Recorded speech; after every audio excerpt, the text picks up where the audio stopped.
Hello friends, welcome to my YouTube channel. So guys, आज के इस वीडियो में हम लोग देखने वाले हैं जो आपका एमपी पुलिस कांस्टेबल का 16 अगस्त का फर्स्ट शिफ्ट का एग्ज़ाम हो गया दोस्तों।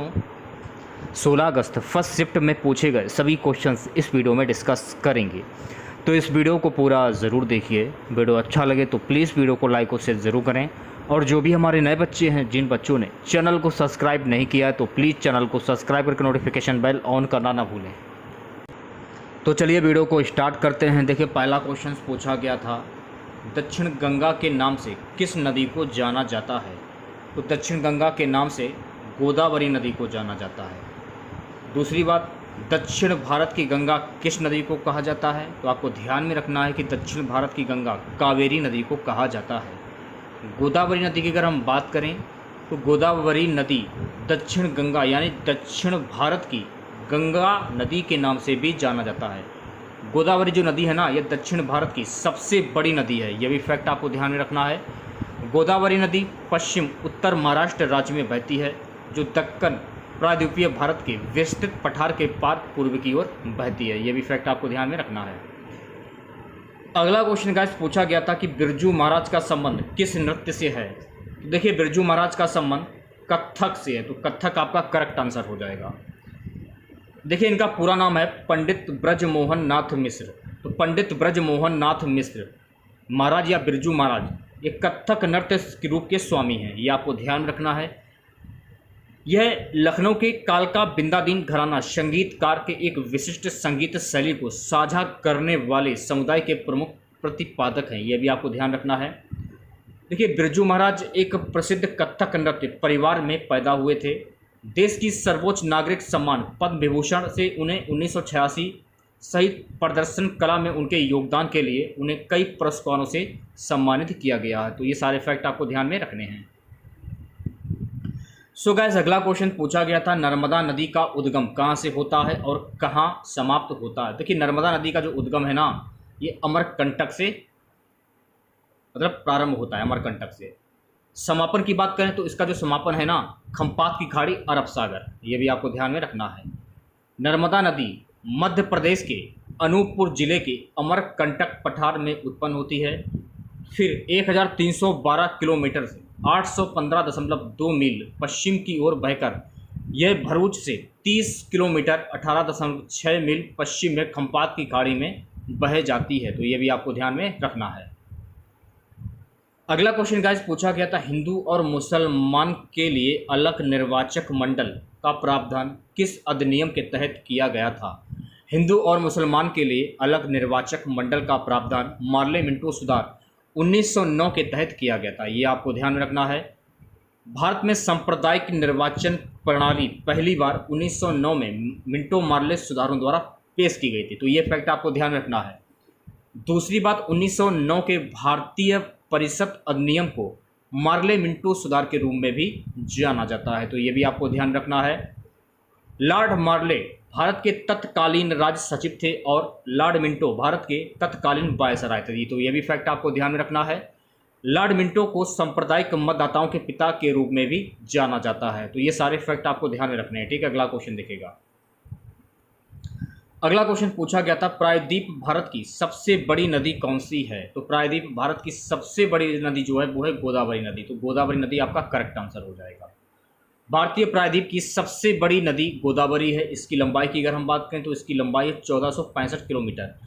इस नदी का उद्गम नासिक महाराष्ट्र जिले के त्र्यंबकेश्वर स्थान से होता है। इसकी सहायक नदियाँ वर्धा, प्राणहिता, इंद्रावती, मानेर तथा सबरी है। इसे दक्षिण गंगा या ब्रज गंगा भी कहते हैं। तो ये सारे फैक्ट आपको ध्यान में रखने हैं। ठीक है, अगला क्वेश्चन देखिएगा भाई। कृष्णा नदी का मुहाना कहाँ है? देखिए, कृष्णा नदी का मुहाना बंगाल की खाड़ी में है। तो बंगाल की खाड़ी आपका करेक्ट आंसर हो जाएगा। अगला क्वेश्चन गाइस पूछा गया था, 1857 की क्रांति की शुरुआत कहाँ से हुई थी? तो 1857 की क्रांति की शुरुआत जो है ना, मेरठ उत्तर प्रदेश से हुई। तो मेरठ उत्तर प्रदेश आपका करेक्ट आंसर हो जाएगा।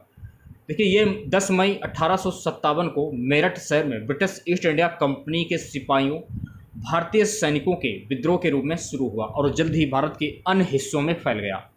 विद्रोह ब्रिटिश शासन के प्रति भारतीय आबादी के वर्षों के आक्रोश की परिणति थी और इसने भारत में ब्रिटिश औपनिवेशिक शासन के अंत की शुरुआत को चिन्हित किया। अगला क्वेश्चन पूछा गया था, रिजर्व बैंक ऑफ इंडिया की स्थापना किस कमेटी की सिफारिश पर की गई थी। देखिए रिजर्व बैंक ऑफ इंडिया की स्थापना हिल्टन यंग कमीशन की सिफारिश पर की गई थी, तो ये आपको ध्यान रखना है। इसके बारे में कुछ महत्वपूर्ण फैक्ट उन्हें जान लेते हैं। भारतीय मुद्रा और वित्त पर शाही आयोग ने भारतीय रिजर्व बैंक की स्थापना के लिए 1926 में हिल्टन यंग कमीशन की स्थापना की, तो ये आपको ध्यान में रखना है।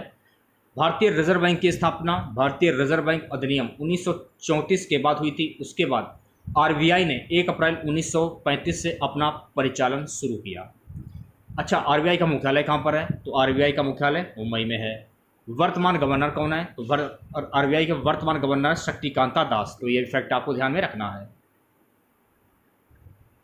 एक क्वेश्चन पूछा गया था, हर्षवर्धन किसकी मृत्यु के पश्चात राजगद्दी पर बैठा। देखिए हर्षवर्धन जो है ना, राज्यवर्धन की मृत्यु के पश्चात राजगद्दी पर बैठा था। जो राज्यवर्धन जो था ना, ये हर्षवर्धन का बड़ा भाई था, तो ये भी आपको ध्यान में रखना है। हर्षवर्धन एक भारतीय सम्राट थे जिन्होंने 606 से 647 ईस्वी तक उत्तर भारत पर शासन किया था।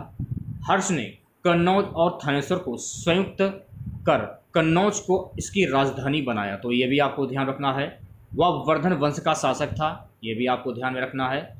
प्रभाकर वर्धन के 2 बेटे थे, राज्यवर्धन और हर्षवर्धन, तथा एक बेटी राश्री थी। राज्यवर्धन की हत्या बंगाल के गौड़ साम्राज्य के शासक शशांक ने की थी, ये भी आपको ध्यान रखना है। और देखिए हुएनसांग जो था, हुएनसांग जो है ना, ये हर्षवर्धन के शासनकाल में भारत आया था, तो ये भी फैक्ट आपको ध्यान में रखना है।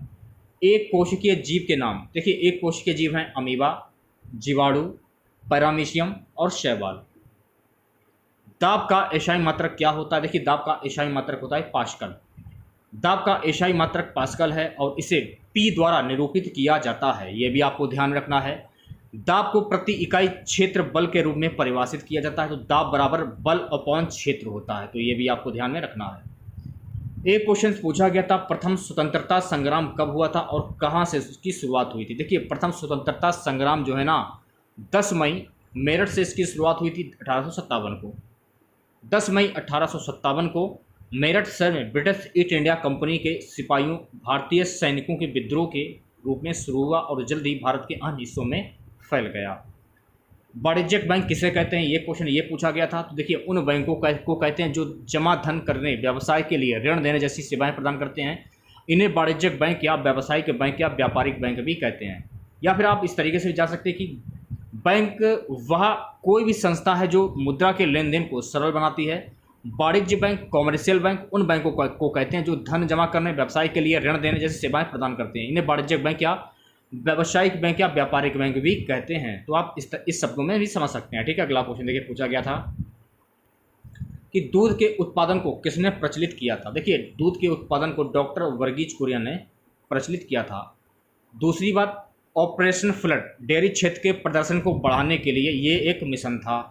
ठीक है, ऑपरेशन फ्लड को भारत में श्वेत क्रांति कहा जाता है, ये भी आपको ध्यान रखना है। चौथी पंचवर्षीय योजना के तहत राष्ट्रीय डेयरी विकास बोर्ड द्वारा 1970 में ऑपरेशन फ्लड शुरू किया गया था, ये भी आपको ध्यान रखना है। दूसरी बात, भारत में श्वेत क्रांति के जनक Varghese Kurien, milkman of India Varghese Kurien. राष्ट्रीय दुग्ध दिवस 26 नवंबर को मनाया जाता है। तो ये सारे फैक्ट आपको ध्यान में रखने हैं। एक क्वेश्चन देखिए बजट से पूछा गया था। तो देखिए बजट की अगर हम बात करें तो केंद्रीय वित्त एवं कॉर्पोरेट केंद्र मंत्री श्रीमती निर्मला सीतारमण ने 1 फरवरी 2023 को संसद में केंद्रीय बजट 2023-24 पेश किया। इसमें देखिए कुछ महत्वपूर्ण जो पॉइंट हैं उन्हें देख लेते हैं। जब पूरे तो नहीं हैं, पूरे अगर आपको देखने हैं तो आप नेट पर सर्च कर सकते हैं। प्रति व्यक्ति आय करीब 9 वर्ष में दोगुनी होकर 1.97 लाख रुपए हो गई है।